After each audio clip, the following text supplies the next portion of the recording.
Menyambut dan memeriahkan hari ulang tahun ke-81 kemerdekaan Republik Indonesia, Wali Kota Prabu Muli mengimbau seluruh masyarakat dan instansi untuk mengibarkan bendera merah putih di lingkungan masing-masing.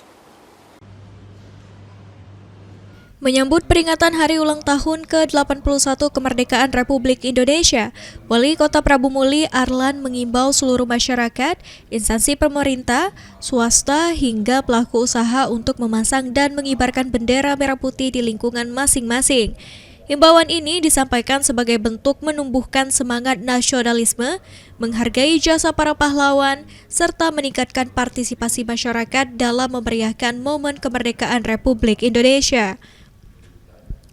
Selain mengibarkan bendera, Wali Kota juga mengajak warga untuk menjaga kebersihan lingkungan, menghias kawasan tempat tinggal, serta mengikuti berbagai kegiatan perayaan kemerdekaan yang akan digelar di Kota Prabu Muli.